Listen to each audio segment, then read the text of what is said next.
Blog Talk Radio. Welcome to the Wayne Bradley Show here on a Sunday night. Thank you for listening in.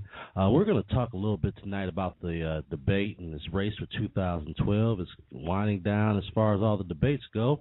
And so I want to hear from all the people out there. What do they think? Who's their bold prediction for 2012? We've got a couple guests on tonight to talk a little bit more about the topic. But I want to tell everybody that's listening in tonight, thank you for listening to the Wayne Bradley Show. We're getting back on the air a little more often here after a few months of personal things going on. I just had my son, so I'm just getting back to the schedule where I can actually provide a good show for my listeners every evening. But I want to thank everyone that's listening in tonight. The call-in number is 347-996-3175. Again, that call-in number is 347-996-3175. Now, what we're going to do is we're going to talk to a few of the guests, but we're going to also talk, hopefully, about each one of the candidates just for a little while to get some supporters to call in and say why they're, feeling the guy that they're feeling. I suspect a lot of the Ron Paul people either might call in or be on my chat boards tonight. So, again, that call-in number is 347-996-3175. Give me a call.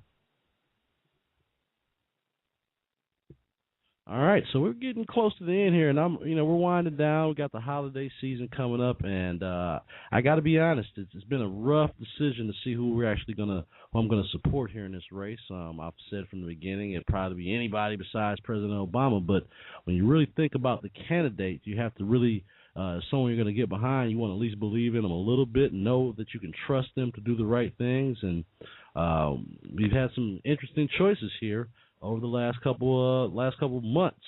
We've had 2 weeks, I would say 2 weeks of glory for almost every candidate. And right now, it's Newt Gingrich's turn. He's been in above the polls, and I think it's going to be a very interesting race. So, again, give me a call, 347-996-3175. We're going to talk to our first guest very soon, Gus Portella, who is, again, he is the Michigan Federation of Hispanic Republicans here in Michigan. He's also a senior chairman on the College Republicans. So I'm going to bring him on soon. But give me a call, 347-996-3175. 347-996-3175. What are you thinking out there? I know I've kind of upset a lot of the Ron Paul people sometimes with my opinions on him, but I think a lot of people are starting not to really, to understand that he's not going to be able to win a general election. I think he has some really strong supporters and people that follow him, and because of that, he's been able to. He'll probably even have a very strong showing in Iowa. I think it's going to be very interesting. I think the caller. Hold on, we got a caller already on there. Caller, you're on the air. Caller, can you hear me?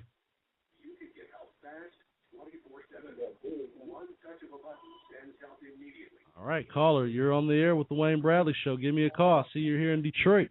Give me a call.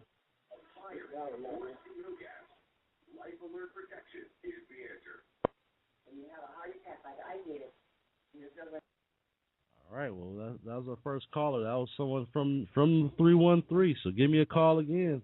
347-996-3175. It's always good to get someone from calling in from the hometown. So give me a call, 347-996-3175. Had some great interviews this week from some of our Michigan senatorial candidates. Had a great interview with Rick Ector, a gun rights activist in the Detroit area. So we're getting back on the air, and I'm really enjoying it. I appreciate everybody that's listening in and participating. We also have a live chat room, so feel free to drop a comment here. I see Rose is on there. How you doing, Rose? And we got a couple other guests. So thank you for listening in on the show this evening. Who are you favoriting in this race? All right, that caller from Detroit's back on the air. Let's get them back.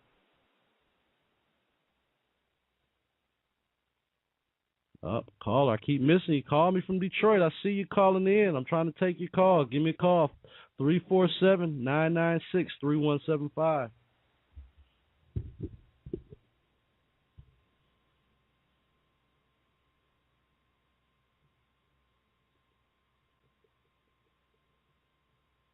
Like I said, tonight's show is going to be very interesting.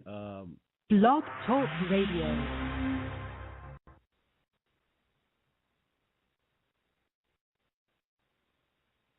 Give me a call, 347-996-3175.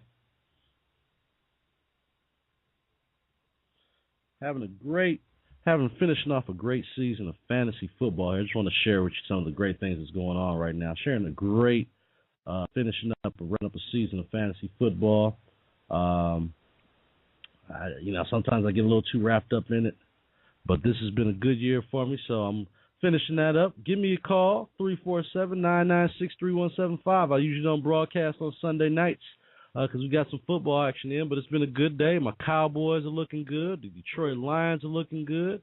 So we don't always just talk politics here, but football season, it's been a good year, and I'm happy everything's turned out for the Lions and my Cowboys here. And I'm looking at time. Yes, we are on for tomorrow at 9:30. Thank you. Give me a call, 347-996-3175.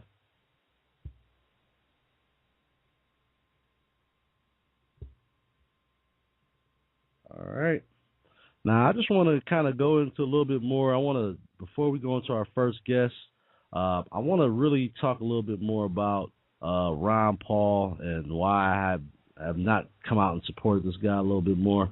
I think I posted a video about it in particular. My biggest issue with Ron Paul is his foreign policy, or lack thereof foreign policy.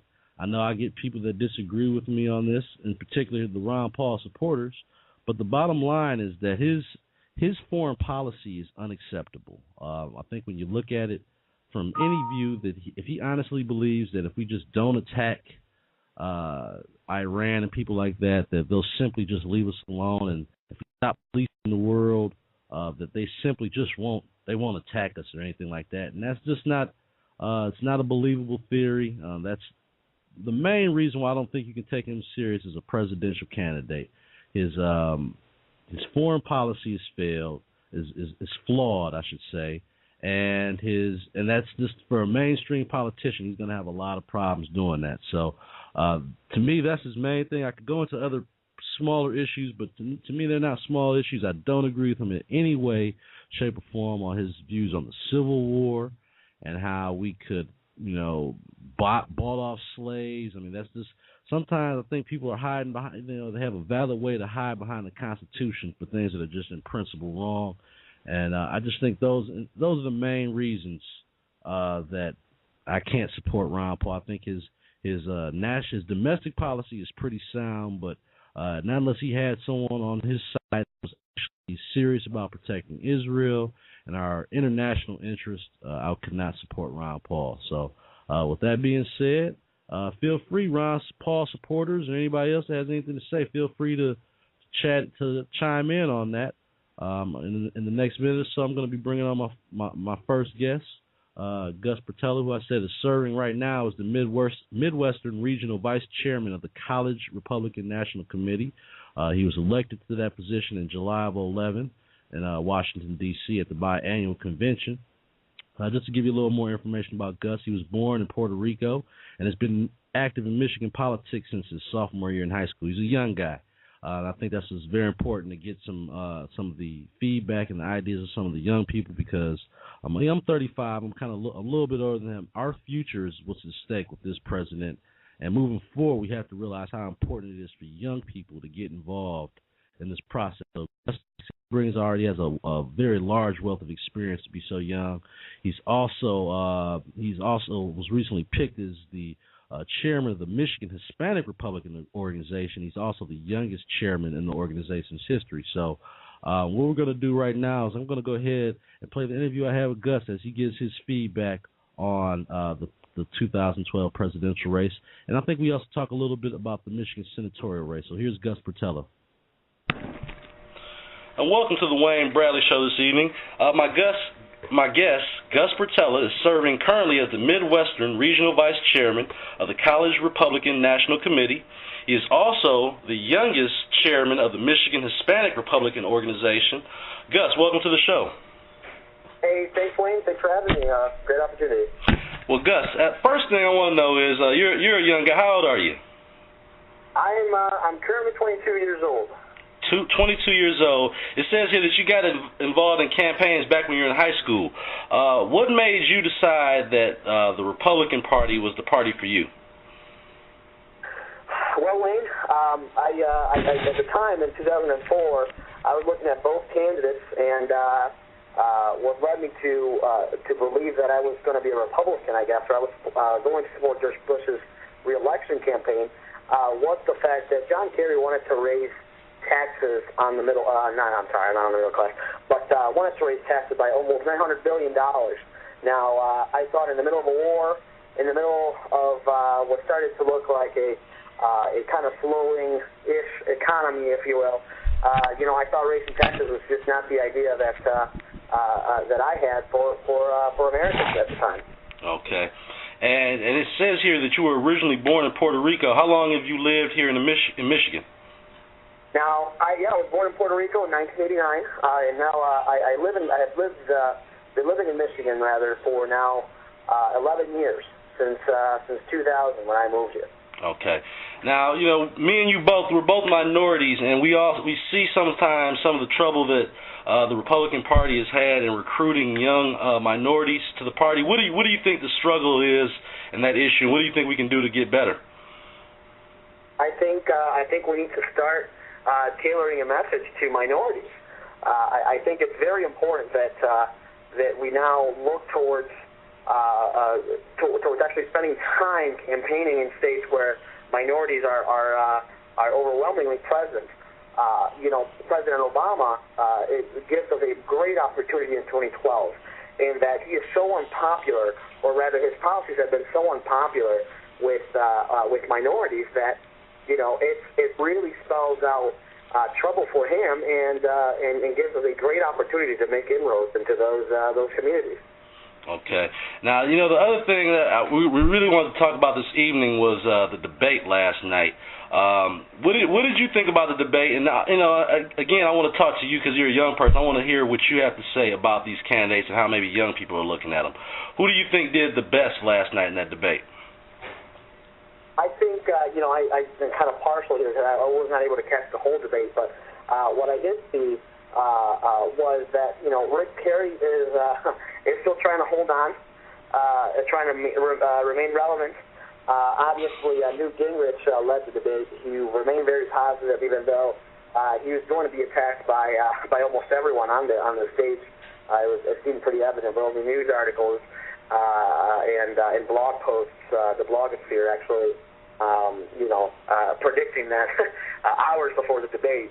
For what I read this morning, it became pretty true, but it seemed that he still came across as unscathed because none of the attacks they would throw at him, or I should say all the jabs they were throwing at him, were just not sticking. Yeah, I've never seen, to be honest, I've watched political debates for a long time now. I have never seen anyone withstand what Newt has taken, in particular last night. He took a lot of different jabs from people, and they just rolled off of him. I thought the questions about the judges and how he wants to replace them and using other attorney generals' quotes as calling them radical and dangerous, he still turned around and made those, made the statements, and it sounded good. Absolutely. Now, you as a... Go ahead, I'm sorry. Now, as you as a young person, what are some of the issues? I mean, I think a lot of people have, some people have different issues on what's most important to you. You're obviously only 22 years old. What are some of the issues that are most important to you and some of your constituents?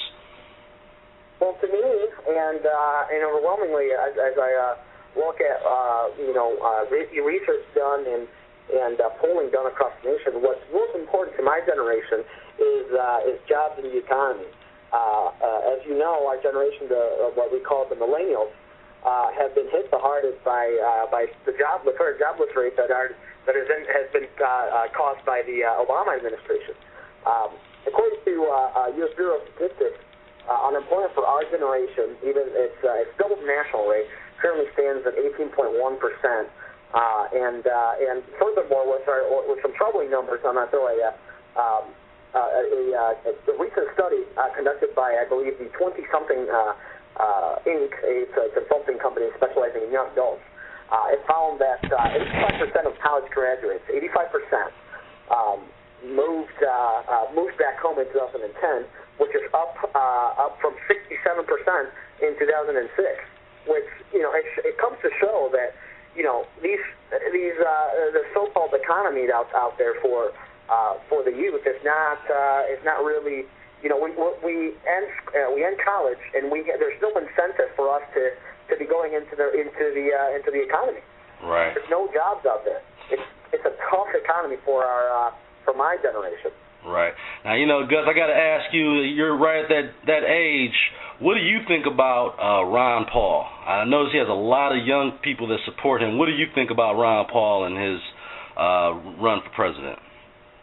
Ron Paul has been very consistent. That's something that I have to give the man. Congressman Paul has been, like I said, very consistent. Has stuck to his beliefs, even though I happen to not share many of his beliefs. I have a couple differences with him. I do certainly believe that out of the candidates, he's been very consistent. He's been principled, and for that I have much respect for him. Okay. Now, we'll kind of go through the list of the candidates here. You got Rick Santorum, who to me kind of represents what I would consider the conservative. He's Trump type when it comes to social issues. Do you think that social issues are as big an issue now, in particular with younger people, and also with the economy being bad? Do you think that's just as important right now, social issues? As much as I believe social issues do play an important role in American politics today, I simply don't believe that those are issues today that really impact our way of life right now. Right. I think that the issue at hand that we really have to deal with is jobs, the economy, and obviously defeating the debt. Tackling the debt issue that our country faces currently. Right. Now, we're looking at Rick Perry. Rick Perry's done a great job of bringing jobs to Texas. I don't know if they're necessarily all that great jobs that he's brought to Texas, but he has something to stand on as far as his record. Do you think it's between Rick Perry and Mitt Romney that have the best records for bringing jobs and bringing financial prosperity to the table? Absolutely. I like both Governor Perry and Governor Romney.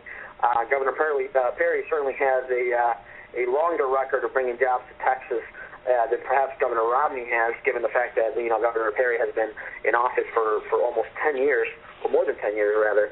And as you know, he recently began retirement, if you will, but Yeah, I read about that. Very interesting. He sounds like he fluffed his own pillow there a little bit. A little bit, right? But Governor Romney, I have a lot of respect for him because, he's put in his time, and he's certainly working hard to be the nominee. However, I think they're missing one person that is very important in this race that people often forget about, and that's Governor Jon Huntsman out of Utah. Thank you, Gus. I appreciate that. I've been trying to tell people that too. I think Governor Huntsman also has a very pro-job growth record, more so than I would say most of the candidates. And I often say Ron Paul has been one of the most consistent Republicans in the race. I think Governor Huntsman has been a consistent conservative, on the economy. He enacted the largest tax cut in the state's history.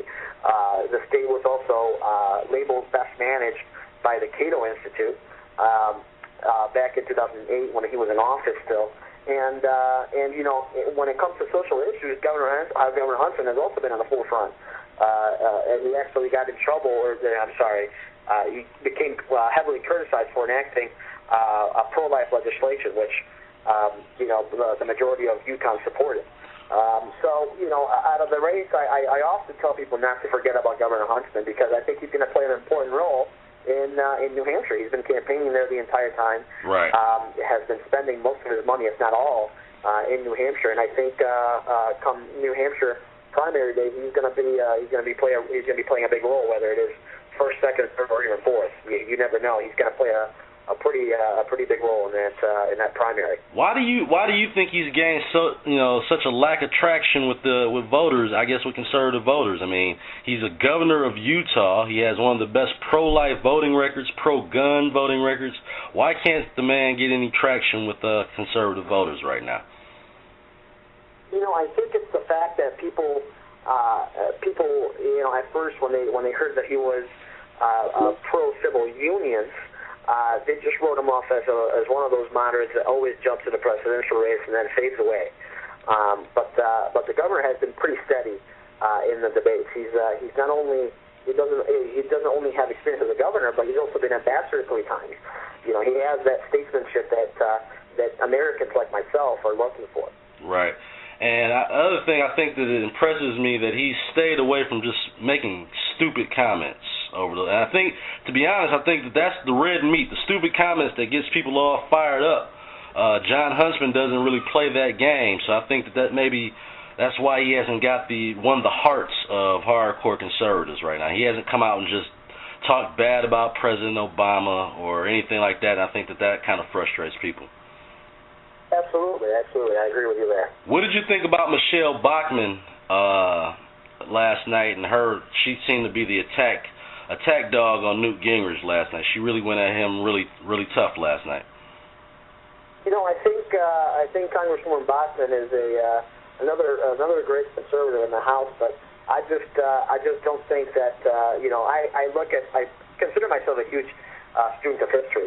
And I have not seen many congressmen or congresswomen get as far as she has. Between her and Ron Paul, they've by far been on the fight and have lasted this long, and that's great. But I don't think she's going to last very long. It's pretty much coming down to what I've seen so far. They're trying to make it a 2-man race, but there are some chances for some other candidates. But Newt and Mitt Romney have definitely stuck out to me as so far being the strongest 2 candidates on the debating side of things. I think what it comes down to. Ron Paul might actually win Iowa, or he might come in second or third place, which would be big for these Ron Paul people. They are passionate about their guy. Absolutely. I think they win the intensity. I guess. The passion, they take it away. The Ron Paul supporters are very passionate about their candidate, and they're very passionate about his message. So, if he wins Iowa, I think Iowa right now is the playground. I think it's anybody's game in Iowa. Right. It's either Ron Paul, Gingrich, or Mitt Romney, and they're saying that Rick Perry is gaining ground. He has a lot of excitement on the ground. So. I'm very curious to see what happens in Iowa. Okay. Now, let's bring it to the Michigan race real quick. We've got one really what I would consider big race here in the state of Michigan. We got the U.S. Senate race. You've got Pete Hoekstra, who I consider probably the favorite right now. I mean, he's been really doing well in all the polls. But you do have 2 other candidates that I consider that could be a potential problem maybe for Pete Hoekstra, and that's Clark Durant and also Gary Glenn. What do you think about this Michigan Senate race, and who do you think is probably the best person to move forward for the GOP nomination? Well, I'm very, very, very happy with the candidates we have. First of all, okay. I think for the first time, Debbie Stabenow is going to have a real fight in her hands. She had it in 2006, but unfortunately, the wins that were happening at the time were very negative to the Republican nominees across the United States, and so it really hit us hard when I heard especially that Mike Bouchard fought so hard but was not able to defeat Debbie Stabenow. But I think this year is different. I think with the unpopularity of the president, I think with the economy being so sluggish and Debbie Stabenow, finally coming back to the state to talk to her constituents, I think it's going to be really tough for her. She's not new to tough races. So she took on an incumbent senator, but I think this is different. The numbers are against her this time. So we have a real shot at taking her out, and I think the best person to do that is Congressman Pete Hoekstra. Okay. And now also one other thing here. You're currently working at the executive director of the Patriots Fund. Is that something that if you were a candidate or a young candidate, is that something that someone might be interested in to help out their campaign or something of that nature? The Patriots Fund is a super PAC, an independent expenditure committee, and it works hard to elect conservative candidates. Okay. So that's what we're doing. I do a lot of work with Scott Green, who is the president of the fund, and him and I are raising money right now to make sure that we can elect conservatives to the U.S. Senate. We can retain the U.S. House of Representatives, and of course defeat Barack Obama. Wow, Gus, you're a busy man over there. I really admire your work ethic and the things you're doing here. We need more young people getting involved with the GOP. If people are listening and they want to follow you, let's say on Twitter or something, what's your Twitter address? My Twitter address, I could be followed as Gus Portella, and that's GUSPORTELA, and that's all together. All right. Well, Gus, thank you so much for coming on the show this evening. I know you're a busy guy. Thanks for giving us some insight on these political elections, on the campaign. And you're always welcome to come back on the show anytime, Gus. Hey, thanks, Wayne. Thanks for the invite. Great opportunity. Thank you. All right. Have a good evening. All right. Thank you. All right. Now I got a surprise guest coming on the show here, and I think this is gonna. Lenny, is that you? That is me. All right. Now, people, if you're listening in right now, I've got a surprise guest. I didn't know if we were going to be able to get him on tonight. I have CNN contributor, radio host in Chicago, political contributor to The Daily Caller and all kind of different Lenny McAllister's on the show. Lenny, thank you for coming on. Wayne, thanks for having me. I really appreciate it. I just had a young Republican on the show talking about the debate and, the best candidate for 2012. And I think we were talking a little bit on Twitter a few days ago about it. What do you think right now, as we watch that last debate, who do you think really came on strong here at the end? Well, I think that, believe it or not, you had several different people that came on strong. And what you have to wonder about, Wayne, is who came on strong from a debate standpoint and who's going to actually be able to translate it to the campaign. In regards to just a debate strategy or performance, you have to look at people such as Michelle Bachmann, who really has ended up being someone that's going to press issues and has done it with Rick Perry. I mean, she really torpedoed Rick Perry's campaign for several months with some of the attacks she's had on him. She's not gone after Newt Gingrich the same way. She didn't really go after Mitt Romney all that much, but she did kind of challenge, again, Herman Cain in a similar fashion, and she's gone after Ron Paul. So if you look at anybody that's willing to take the fight to another candidate, the person that's done it the best, to be quite honest with you, has been Michelle Bachmann. Now, will that translate to her campaign? Who knows?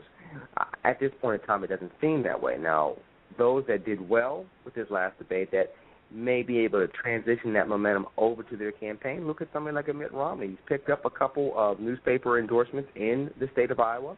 He's closing the gap with Gingrich in Iowa. I mean, it's down to 5 points. The last that I've seen with one of the polls, 22-17. And he's been able to kind of tie himself up with Ron Paul for that second place standing there. So if you look at somebody that hadn't spent a lot of time in Iowa, been able to use the debate as basically being on the ground when he's not on the ground and still having a lot of money to fall back on, it's a Mitt Romney. So if he can keep the lead in New Hampshire, have a good or at least a respectable showing in Iowa, considering he hasn't been there, and now he's picking up some of these key endorsements outside of Iowa, particularly in South Carolina with the governor giving him an endorsement down there, who knows, maybe he starts coming back into play, and he needs to have done something because if you remember just about 7 to 10 days ago, you had Newt Gingrich strongly ahead in 3 out of the first 4 contests and cutting into the lead in New Hampshire. Right. Now, it seems like through this whole process, the Republican Party has been looking to support anybody but Mitt Romney. What do you think the factors are that make people just say they're not excited about him and they don't want to support him? And like I said, it seems like they'll take anybody. It's been Herman Cain, it's been Rick Perry, it's been now Newt Gingrich. For a while, you did have Michelle Bachmann in the leader seat. So what do you think about that, and why do you think it's been that pronounced? Well, what we're looking at actually, Wayne, is the grassroots has been looking for anybody but Romney. What we're finding out more and more and more is that the Republican Party would like Romney. The Republican Party thinks Romney is steady. The Republican Party has thrown their money behind Romney. If you look at the establishment money, the establishment endorsements, who has it been coming for? It's been coming for Romney. Everybody from a Nikki Haley to Bob Dole to some of the endorsements that he's been getting, to the fact that he had the strongest fundraising numbers, even though he had some competition from Rick Perry.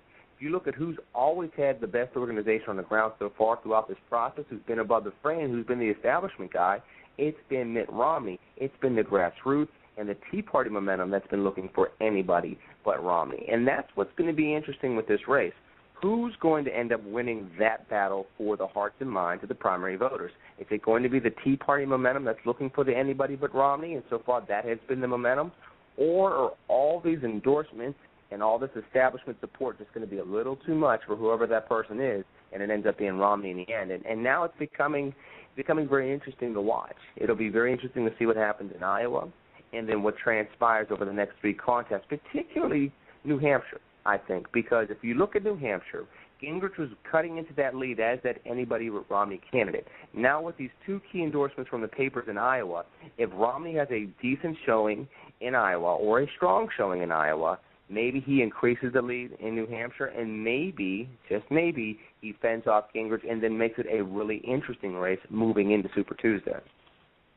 Now tell me this: you've done you've worked with Tea Parties and done Tea Party speeches and things of that nature.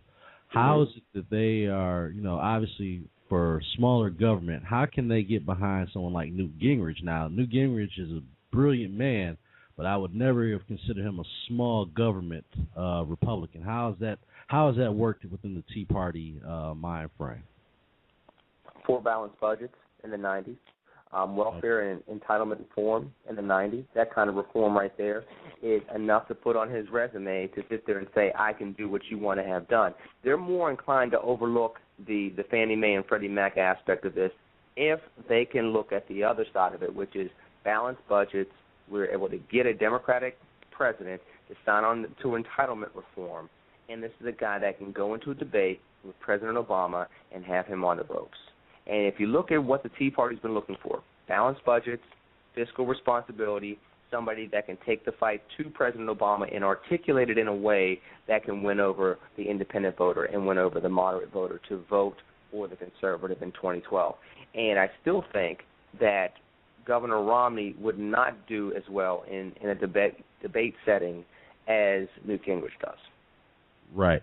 Well, I don't think there's any question that Newt is the best debater. Now, tell me this, and beyond looking at the debater, do you think that he could almost force Obama to being someone you would feel sorry for in a debate if he got really tough? Because, Newt does not pull any punches, and I could see him actually making some people get upset. Newt is abrasive. Do you think that could be a positive or a negative going into a mainstream debate? Newt Gingrich can be abrasive, but let's just be honest, too. President Obama likes being professorial. President Obama likes having that academic type of elitism about him, and I think that they would both get high-minded in a debate.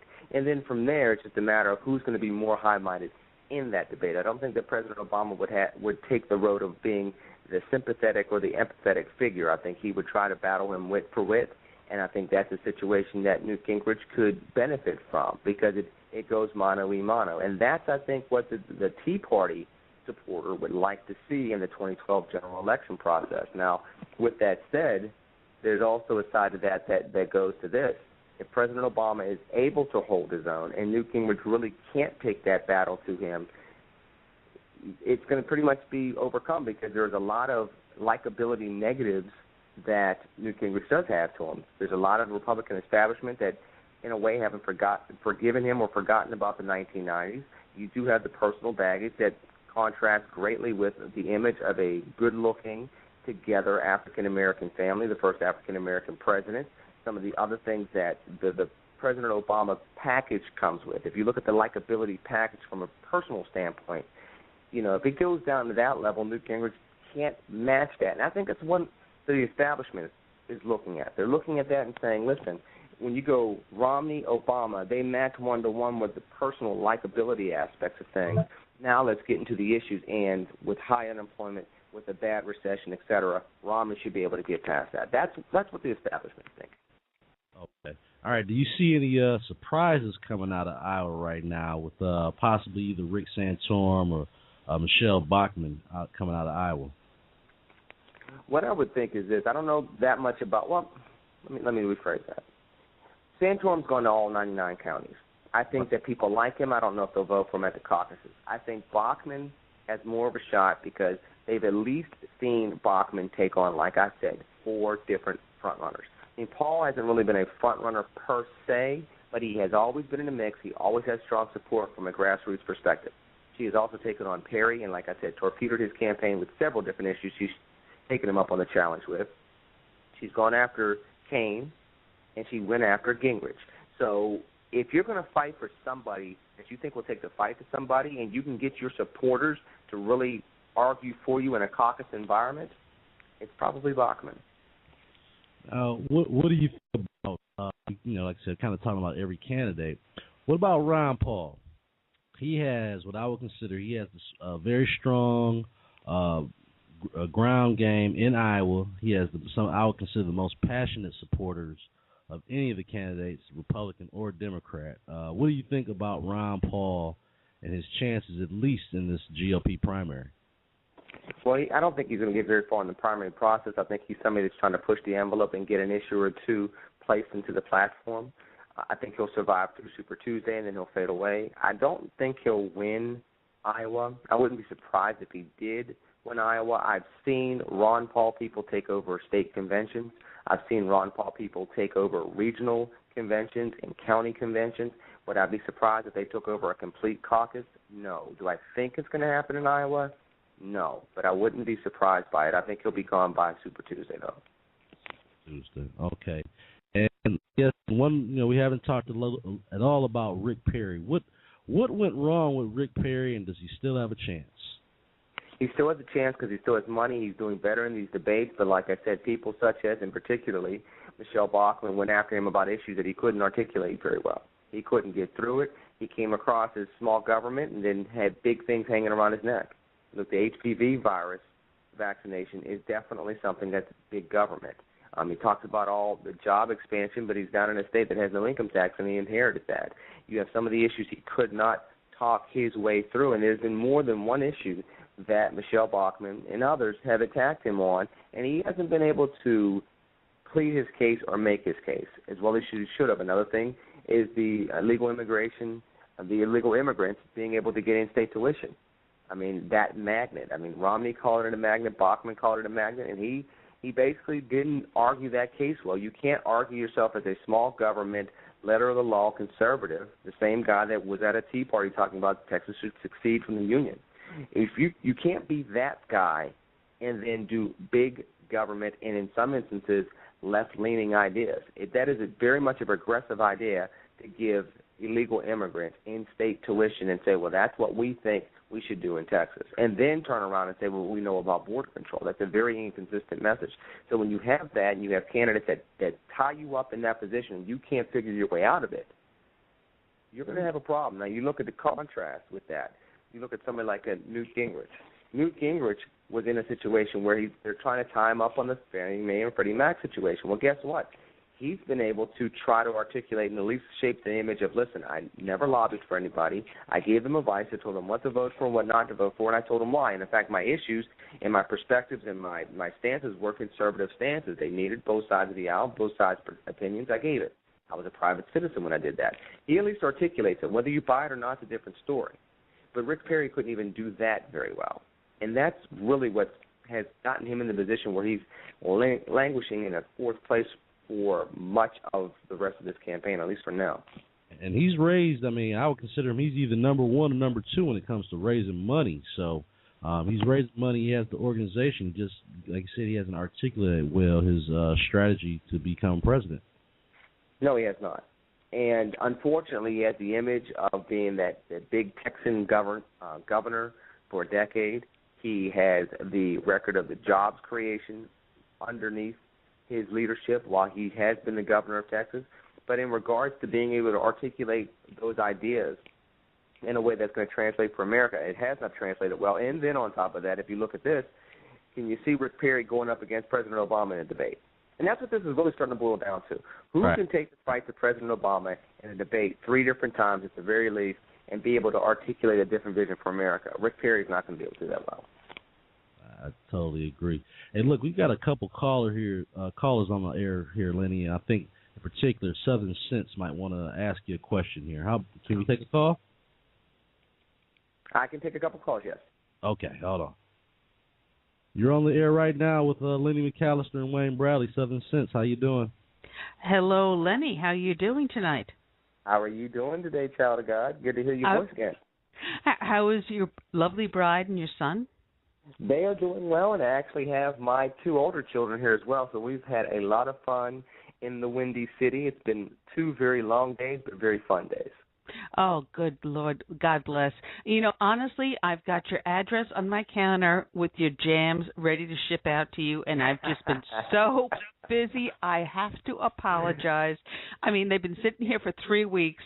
They're not going bad. Trust me. Because I know you seal them well. I know you seal them well. So I do apologize because I do have them set to go out to you. So please forgive me. It's been a little nuts on my end here. I can imagine. Everything going well for you, though? Oh, I made my husband a Heimlich maneuver last weekend, yeah. Oh, wow. Okay. Oh, no. I got a story to tell on this one. I have to God bless the Marine Corps. God bless the Marine Corps. Thank you. I got to because, you know, I know you're a sweet guy. But we had a friend visiting, and we decided to take him out to a restaurant in South Carolina. And, Lenny, I'm sure you may know this place, Harold's Country Club. Yeah. Harold's Country Club used to be a gas station, and they decided to turn it into a restaurant and named it Harold's Country Club. You know, it was a little tongue-in-cheek. And it was steak night, and unfortunately my husband started to choke on the steak. And Lenny knows I'm a full foot shorter than my husband. You know, I'm a tiny little girl, and my husband's a tall drink of water. And he started choking, so I got behind him. I'm trying to do the Heimlich. And up. Well, it wasn't working because I'm too short.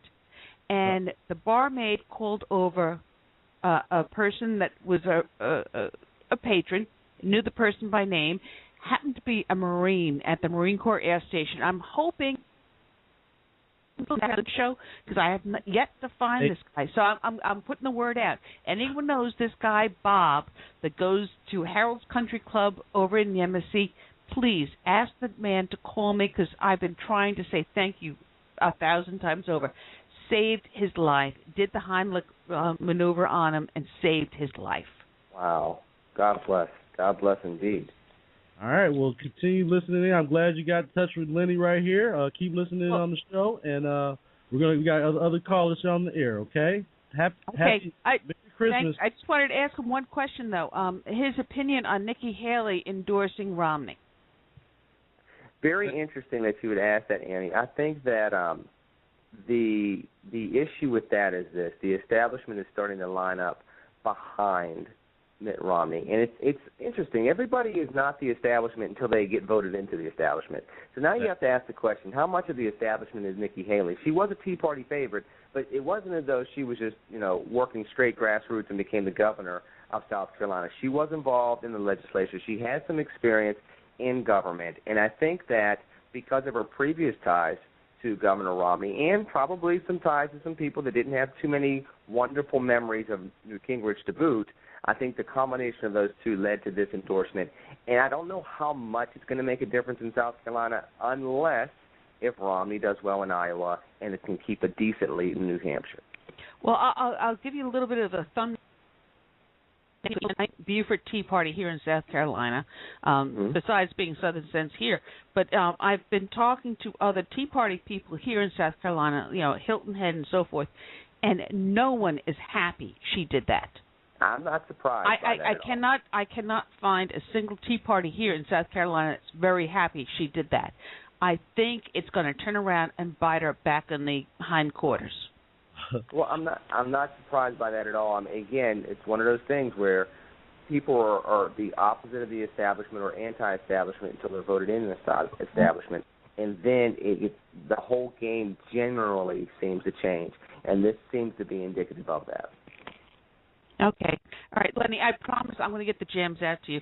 I have to send it up to Kimberly Moran, the conservative independent over here on Twitter and stuff. You know Kimberly. I got to send stuff to her. I got to send stuff to you. I got packages lining up on my counter. I promise. I swear. I appreciate it. God bless you both. I'll talk to you soon, okay? All right, and when's your new book coming out? New book will be coming out before the beginning of the new year. We're actually going to have 3 books out that will be selling before December 31st. It's amalgamations of a amalgamated advocate will be coming out by the end of this year. And my copy's in the mail then. It definitely is. God bless. God bless. Thank you so much. Merry Christmas. Merry Christmas. Well, Lenny, I was going to ask you other things on the agenda. What's been going on with you, Lenny, down there in Chicago? Tell the listeners if they're listening in, what's going on with Lenny McAllister in Chicago right now? Let me get the title of my new book correct. Apologize for being a little tired. Been a very wonderful last couple of days. At CNN today, have CNN tomorrow morning at 6:30 Eastern, 5:30 Central tomorrow morning, and we have CNN Saturday morning as well. So I've had CNN and family and everything else, but it's been great. But the new book, Spoken Thoughts from an Amalgamated Advocate in Today's America. It is basically a book of transcripts of my speeches. It will be out by the end of this year. Look for it on Amazon.com, as well as look for notifications on Twitter and on Facebook. We'll be sending out press releases, and it will be advertised during my segments on the air, as well as on Politics 365, where I am a contributor that writes twice a week. Politics365.com. The new book, Spoken Thoughts from an Amalgamated Advocate in Today's America by me, Lenny McAllister. Wow. And if they want to follow you on Twitter, what's your Twitter handle? Very easy, LennyMcAllister. It's very simple, at Lenny McAllister. All right. Well, Lenny, thank you so much for coming on the show on such short notice. I really appreciate it. I know how busy you are, and enjoy the time with the holidays with your family, and God bless you for coming on the show tonight, man. Thank you so much. Thank you, Wayne. And don't forget, tomorrow morning, 6:30 Eastern, 5:30 Central, CNN American Morning. I'll be on there with Dana Lash, and I'll be on there being interviewed by Alina Cho talking about the latest in the GOP race. All right. Thanks a lot, brother. God bless you. God bless. Well, that was Lenny McAllister adding his insight. My friend from the 313, I see you've called twice. Come on, give me a call right now. Let's go ahead and talk it out before I bring Saul on the show. 347-996-3175. Thank you for Southern Sense for calling in. We haven't talked in a while on the show. I did come on your show quite a while ago. That was about September of 2010. So much has happened since then. Thank you for having me on the show. I would love to come back on any time. Give me a call, 347-996-3175. And I didn't forget I was supposed to have been down there in Beaufort with Lenny that weekend, but it's a lot has transpired during that time. So hopefully I'll get an invite to come back on out there another time and enjoy the people of South Carolina. I've heard nothing but good things from people down there. So give me a call, 347-996-3175. Come on, from that person from Detroit. If that's my buddy Maurice Scruggs, you give me a call. I want to hear from you.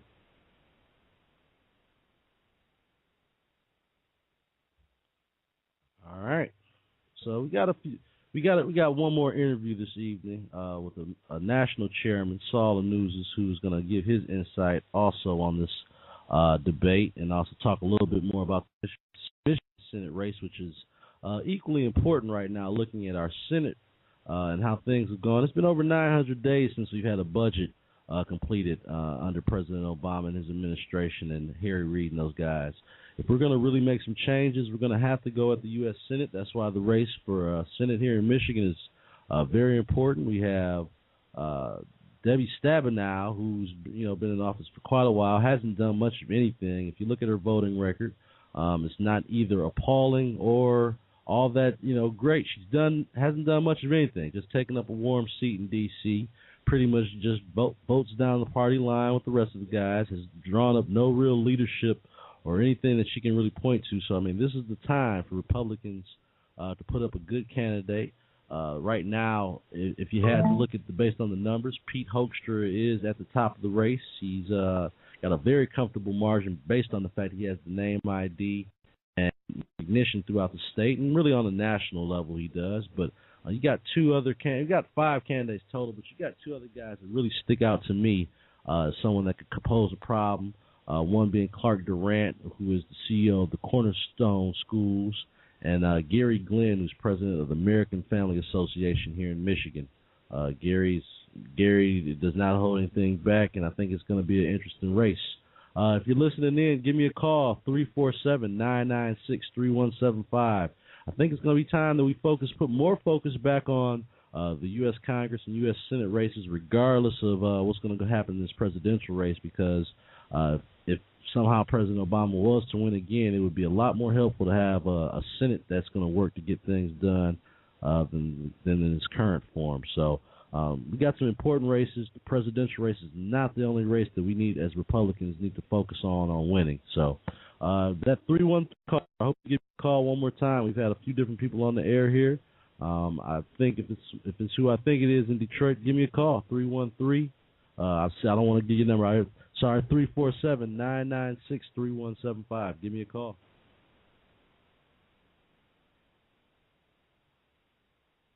I'm reading out a couple comments on here on the chat boards and things.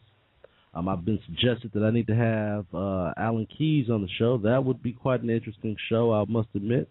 I would love to have him on the show. I see people on here say that people said Huntsman's not trusted because he worked for Obama. People, I've got to tell you that I disagree with that notion. He was asked to serve for President Obama. Because, if the president asks you to serve as someone that's loyal to your country, you're not working for the president, you're serving your country. So I don't use that as a great excuse to why you couldn't support John Huntsman. If you don't like some of his other, what I would consider social views, that's more understandable. But I just don't think that the way we're dealing with, we're looking at our candidates, Huntsman actually has a better pro-life record than Mitt Romney or any other candidates, has a great guns record. So I think people need to pay attention to all the candidates. I think that Huntsman will play a part in the New Hampshire race. We'll see how far he goes in there. But thank you, Stefani, for saying I'm spot on the money regarding Ron Paul. That's another guy I think is interesting. I love Ron Paul as my congressman. I don't love him for being the president. He's got issues on a level of trying to debate on the mainstream level. He does really bad also on the debating stage. He does a lot of stuttering and a lot of just bad face gesture, things that it would not make it good to go against a guy like President Obama has what I would consider a lot of swagger. So Newt Gingrich, no doubt, has it. Mitt Romney has the record that would back up the debating, but I think that's what a lot of people are so attracted to Newt Gingrich right now. So we're going to see what happens. We're going to continue to follow that race. Give me a call, 347-996-3175. My next guest, someone that's been on the show many times before, I would consider him someone that I'm very grateful that always comes on and gives some great insight. Saul Anuzis, he's going to come on the show and talk a little bit more about the presidential race as well as, again, some of the Michigan Senate race. So here's Saul coming on the show. And we're here on the Wayne Bradley Show tonight, and I have one of my favorite guests coming back on the show tonight to talk a little bit about this political debate we just watched, this presidential debate. Saul Anuzis, how you doing this evening? I'm doing great, thank you. Thanks for coming on the show this evening. What did you think about this debate tonight, and who do you think was the clear winner here? Well, I think that, I thought it was a very good debate.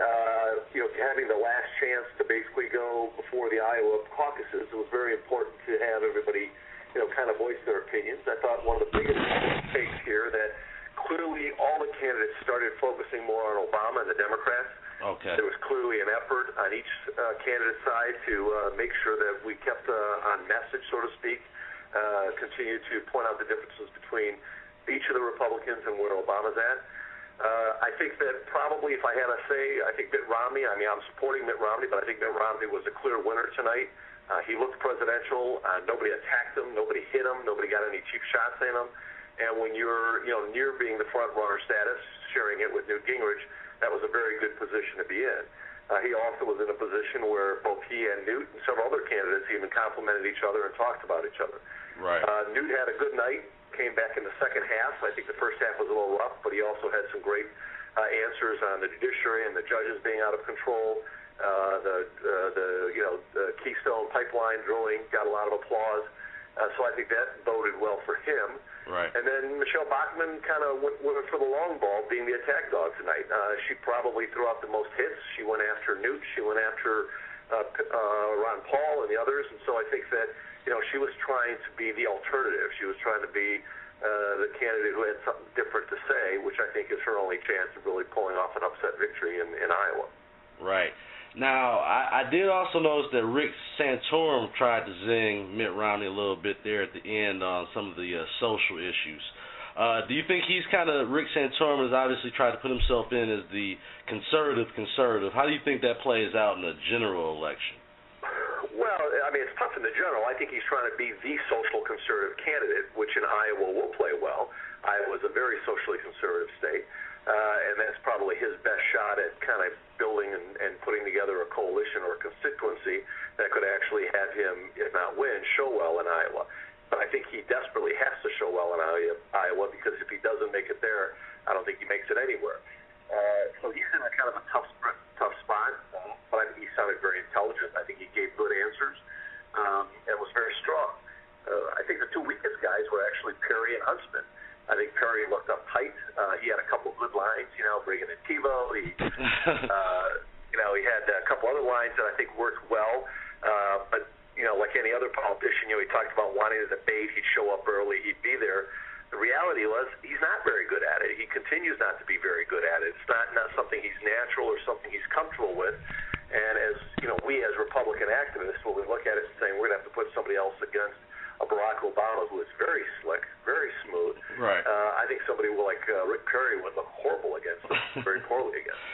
Yeah, now that's the thing. I think that what's won over a lot of people for Newt Gingrich is his amazing debating skills. Because, he took a couple questions tonight that would seem like that would just damage the average politician. With the judge questions, when you have two attorney generals that are making, all kind of claims, calling it dangerous, he still managed to turn that around to a positive. Do you think that's the main reason why he's had such a surge in the polls? Oh, absolutely. Look, Newt is clearly, and we've oftentimes talked about it, that he is the smartest, man in the room, regardless of what room he's in, and that's really true. Right. He's articulate. He fires people up. He's got, he's great with the rhetoric, and he knows exactly, what punches to pull. Now, sometimes he gets a little caught up in some of the facts. There's some issues that have come back to haunt him. Right. He's got a great historical perspective. He's, a student of history. He understands it well. He can always take things into a broader philosophical approach, which gives him some leeway. So, it's the kind of thing that I think fires up a lot of people. And, our Republican constituencies, and the primaries in particular, tend to be a little bit more conservative, tend to be more philosophical. So I think there's a fairly natural appeal, but just like they started out the debate, one of the number one questions when they started out saying this is all going to be about electability, this is all going to be about defeating Barack Obama and his policies, and I think the one rallying point for Republicans, for the center-right coalition that we're all part of, regardless of which of the candidates we currently support, in the end we're all going to be sitting there saying we're out here to stop Barack Obama and his dangerous policies that we believe are wrecking America. I think that's where they all agree. So now the question is, who's the strongest and the best person to put forward to run against them? Right. Okay. Now, what do you think about the Ron Paul thing that's going on here? In a lot of polls, I see him coming in, possibly second or third in Iowa. People seem to be really passionate about the guy. Well, it is. Look, Ron Paul has a very loyal following. It is a young following. It is a libertarian-leaning following. There are some that are just, Paulists, loyalists. Paul bots. For nobody but. For nobody but Ron Paul, which, I think is kind of short-sighted because I think Ron Paul is taking a much longer view at this. I think this is his last presidential race. He has a son who's now in the United States Senate with Rand Paul out of Kentucky, very sharp, very smart, shares his views. This is a legacy and a growing part of our party. So I think he's, in general, you see Ron Paul probably being much more political and conscious of the fact that, he's passing on a legacy, and he is moving our party, in a direction that, allows his libertarian views to be more broadly heard and part of it. But at the same time, there's purists that just, won't move, and that makes it kind of tough because, again, in order to win, we need to get a majority of the votes. So we have to have coalitions. And you can't be part of a coalition if you want everybody to vote for you, but you're going to say, if my guy doesn't win, I'm going to walk away and not vote. That makes for a pretty weak coalition and not a lot of trust. Now, Ron Paul's not saying that. Just some of his people are, so it makes it a little tough. Right. Now, someone like yourself that actually knows, Newt Gingrich and Mitt Romney, what kind of made you come to the decision that Mitt Romney was probably the best candidate for that position for president? Well, as you said, I worked for Newt, so Newt and I are friends. I've known him for a long time, and I've known Romney for a long time. I was kind of late to the endorsement game, probably only about 2 months ago, from my perspective, and I took a look at one, who I thought would be the strongest candidate against Barack Obama, who had the competency and could put together the programs that I think would be winnable, that would appeal to the American voters. And in the end, when you take a look at Mitt Romney, who I think is a common sense conservative, who has, over time, been very thoughtful and professional with respect to how he approaches public service. This is a guy who ran for governor and got elected where 85% of the legislature was Democrat. Right. And he was able to get things done. And I think in the end, people want good government. They want a limited government, but they want an efficient government. They want a government that can work. And when you've got somebody like a Mitt Romney who is who's proven that he can do that, who understands how to make the system work. And in the end, I still think we're going to be talking about jobs and the economy. And there's nobody stronger, nobody who's got a better record, nobody who understands better that what has to be done than Mitt Romney. Okay, all right. And something else we wanted to talk about, obviously in Michigan, we're watching the presidential race very closely, but we also have a very important race for the Senate, for the U.S. Senate position. Tell me who you're looking at to be the favorite in this race and why you're supporting them. Well, the favorite in this race is clearly Congressman Pete Hoekstra. Okay. He was an 18-year congressman who, served from West Michigan, ran for governor, has the support of the governor and much of the Republican establishment. Right. So he's probably the leader in the race. I mean, there's no doubt he is. He's got the name ID and is leading in the fundraising, et cetera. I think that the leading alternative, the leading conservative challenger is Clark Durant, one of the founders of the Cornerstone Schools in Detroit, a movement conservative, who worked for Reagan. He's got a great record, and he's who I'm supporting. I think Clark Durant would be a much better contrast to Debbie Stabenow. Clark Durant, really, if you take a look at it, you take a step back. I mean, Clark Durant ran for U.S. Senate back in 1990. He was actually the only conservative, who's running out there who actually was elected statewide. He was elected to the State Board of Education under the Engler years. So this guy's got a pretty broad base of support and is fairly well known.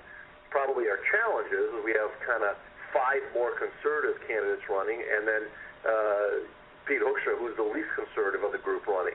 So many people have already written and talked about, you could have kind of the Snyder effect, where all the conservative candidates split up their vote, and then the most moderate candidate ends up winning the nomination. Now, having said that, I mean, Pete's not a moderate by any chance. He's just the most moderate of all the candidates out there. Right.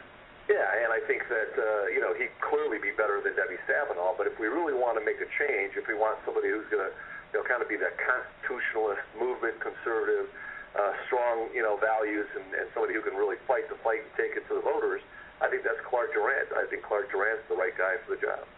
Excellent. Okay, well, Saul, I know you got a busy schedule here. I really wanted to thank you for coming on the show tonight.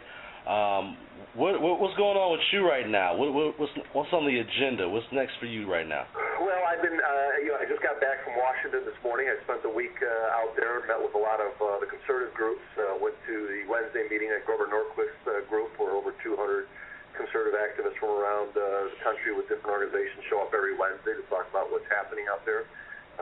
So I've been, following that, have been involved there. I am chairing the technology committee for the RNC. So we're looking at, what new technologies are available, how we can better utilize what we currently have, and get ready for the next, the upcoming campaign. I had a chance to meet with several members of the House of Representatives talking about the challenges they have to keep that majority going. And so it's been a great year, and now everybody's starting to focus very much on the presidential. And this is going to come quickly because you've got to remember we've got Iowa and New Hampshire coming within the first 10 days. Right. South Carolina, Nevada following it, Michigan and Arizona February 28th. And then we go into Super Tuesday on March 6th. So, we'll have over 20 states will have voted within the first 90 days of the new year. And we probably will have a pretty good idea who the presumptive nominee will be on the Republican side. Excellent, excellent. Well, thank you again for coming on the show tonight. Thank you for everything you do for the movement, and I'll continue to have you coming on the show. I appreciate it. Well, it's great to be with you, and I wish everybody a very Merry Christmas. Thanks, Saul. Take care. Bye-bye.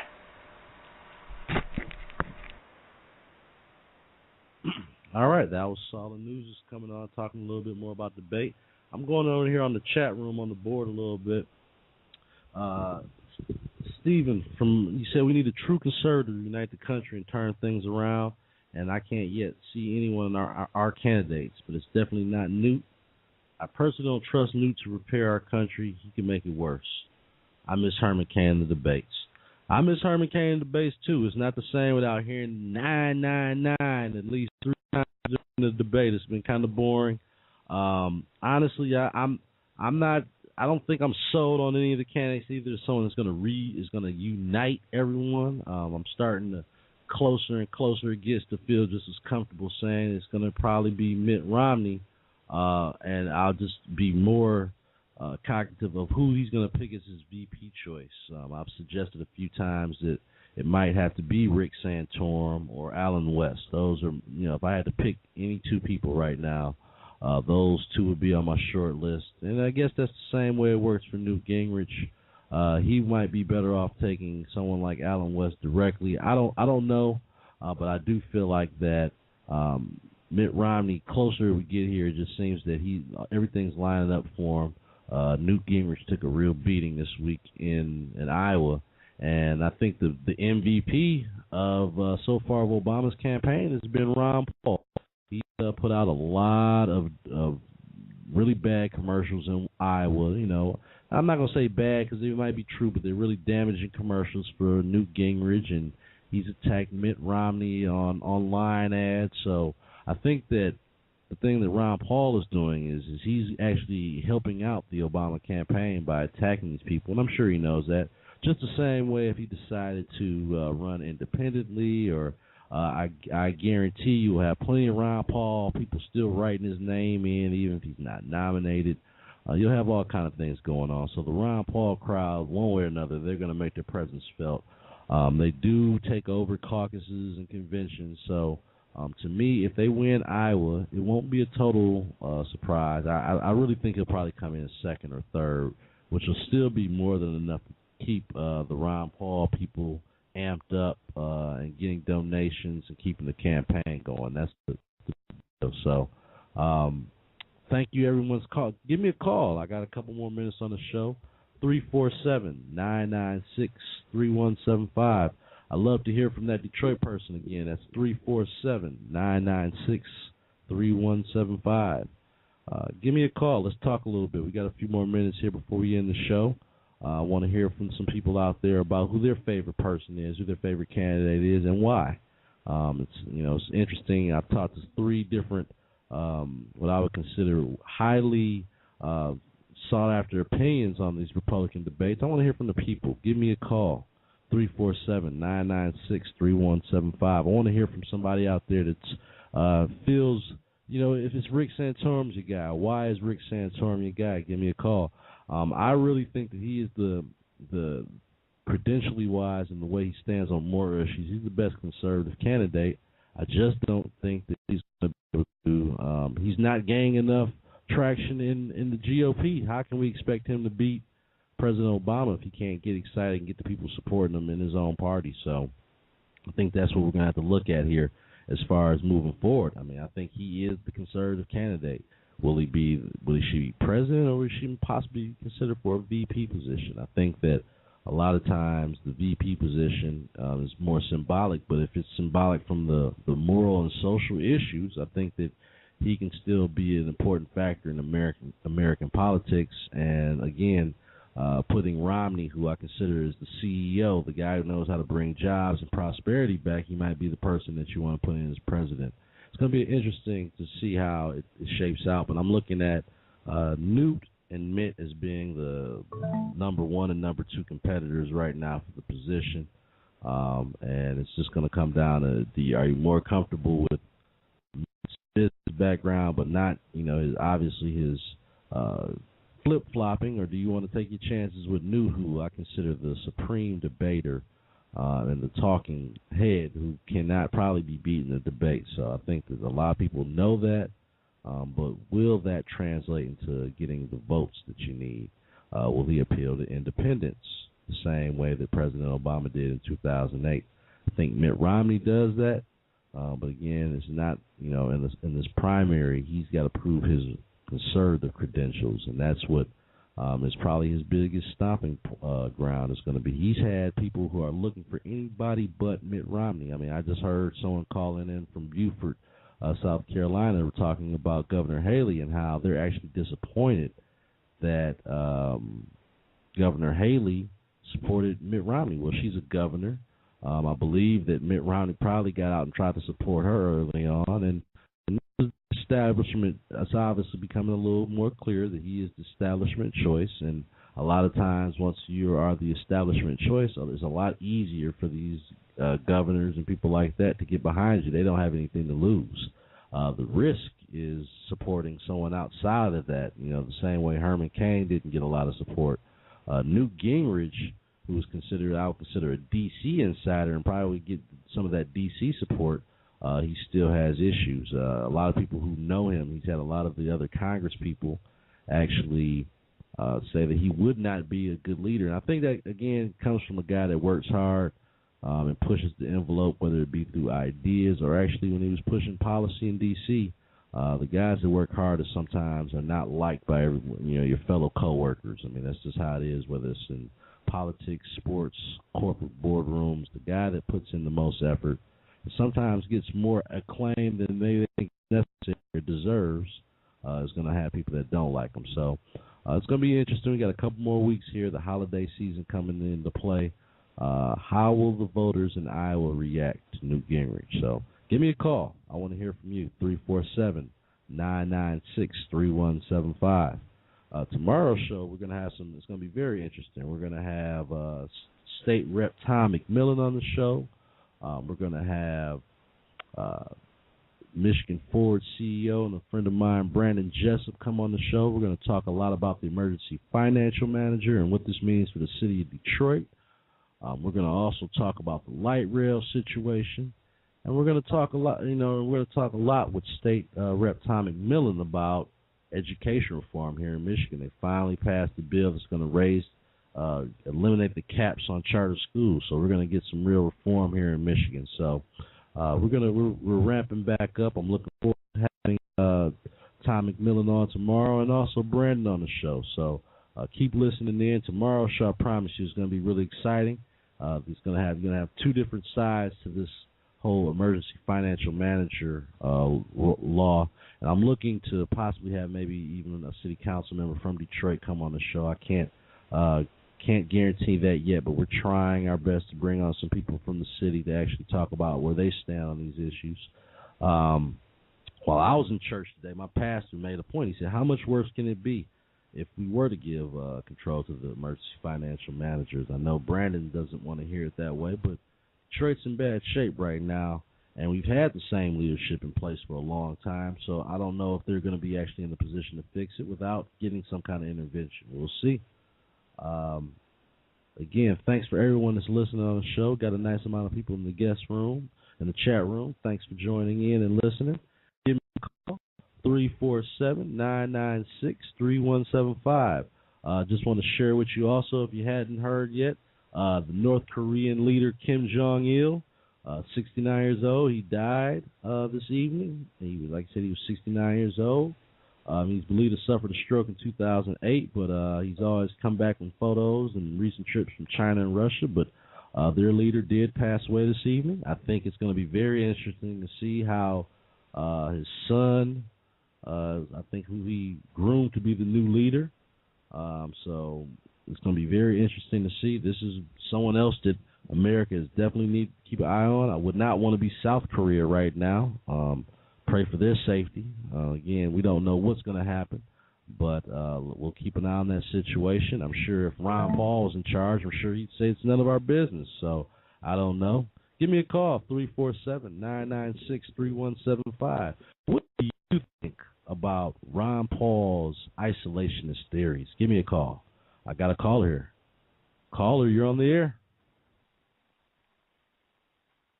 Caller. Hello? Caller, you're on the air. Yes, I'd like to order a large pizza, please. You got the wrong number. Sorry. Are you serious? Sorry? Give me a call. This is the Wayne Bradley Show. Yes, I'd like to order a large pizza for delivery. All right. Give Ron Paul's call office. They might be able to help you with that. Thank you very much. Give me a call, 347-996-3175. I get it now. Someone said a pizza delivery. Maybe they were looking for Herman Cain's people. Very funny. Give me a call, 347-996-3175. I'd love to hear from you. What are we going to do with North Korea now? Now that Kim Jong-il is died and he's got a new his son is in charge now. He is his successor, Kim Jong-il's son, his third son. He's only in his 20s. That should supply a long-term destruction with the radio in North Korea. So give me a call, 347-996-3175. I just got someone that said I don't have a radio voice. Thank you for listening in. I appreciate that. What can I do to make it a radio voice? I just speak the truth. This is what I do. Raul Records. Thank you for at least listening in. All right, got some interesting other issues going on out here. Tucker Carlson is actually going to be, he actually won an online dinner with Bill Ayers. That'd be an interesting dinner right there. Give me a call. We got a few minutes left here, 347-996-3175. 347-996-3175. So should we be concerned at all with North Korea, or should we be the way that Ron Paul thinks we should be, which is an isolationist country? We don't worry about it at all and let everybody do what they want to do. Yeah, his son is crazy. A lot of people are on here realizing that South Korea should be on high alert. I'm looking on Facebook and I'm posting some issues about that as we speak. A lot of people are feeling that way. We should definitely be keeping an eye on South Korea, making sure that his son, who's, like I said, working under his dad's tutelage, can't be all that right in the head. So give me a call. What do you think we should do? Should this be a concern? Is this exactly one of the reasons why we don't need someone who's actually doesn't want to get involved in any real international policy as president? 347-996-3175. Yeah, that's what I said, Stefan. He must have been looking for Herman Cain's 999 number for calling that for a pizza this time of the evening. I appreciate the calls. Give me a call. If you want to talk a little bit about this campaign and what's the 2012 elections, give me a call. Who you're favoring?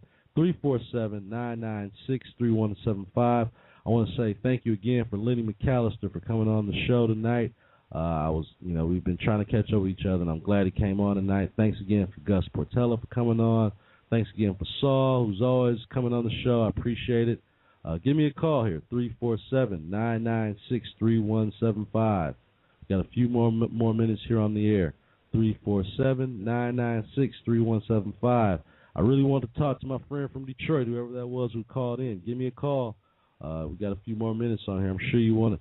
If you're from Detroit, you're probably somebody that wants to talk about things from the Democratic side. I'm just based on my area codes here. I think that was my guy Maurice, and I didn't take his call, so I'm hoping he's listening in. Give me a call, Mo. Let's talk about it. Maurice Scruggs, I know you're listening in. If you're not listening in, give me a call. Let's talk about your side of politics. Thanks a lot, Rao Records over there on Twitter. All right. So again, tomorrow's show is going to be really interesting. We're going to talk a lot more about the emergency financial manager, and we're going to also talk a little bit more about education reform here in Michigan. We got a lot going on. This state is a lot of things are changing in Michigan, good or bad. I don't know. We're going to determine it. We're going to see it all. I think education reform is a good thing, excellent thing, and we're so behind. In Michigan as far as education reform, so it's good that we're finally taking some of the next steps. We might talk a little bit more about this light rail project that the city itself agreed that they weren't in the best shape to take the responsibilities of having that rail system, but there seems to be a lot of local leaders that are mad because the government was not able to throw another $25 to $30 million into a project that the city itself it couldn't handle. So me personally, if they say they're going to upgrade the bus systems and that's what they're more suited to handle, I think that's the better situation.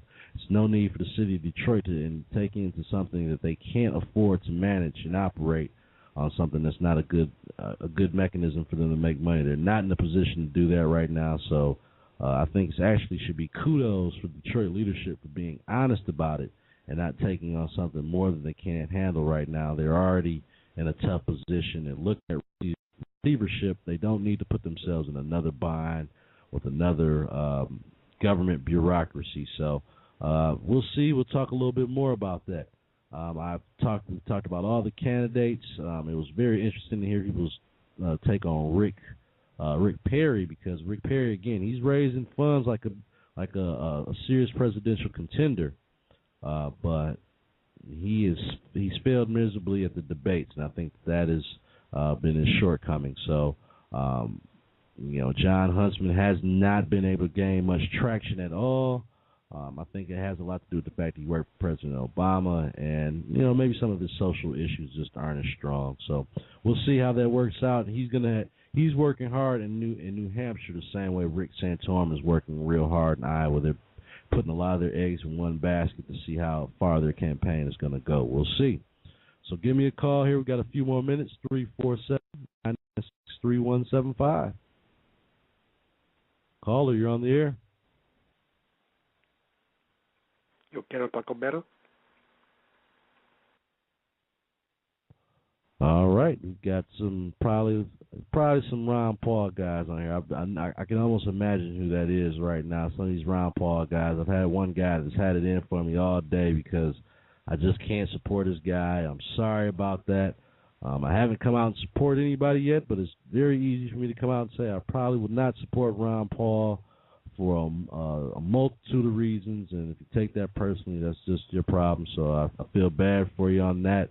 Like I said, he'd be a great U.S. Treasury Secretary, or maybe someone would be smart to put him in their cabinet, but he's not the man for president. So I want to believe that's one of the guys. I'm almost sure it's him. He doesn't want to talk about anything. He's just playing on the phones. But I thank everyone that's been listening this evening.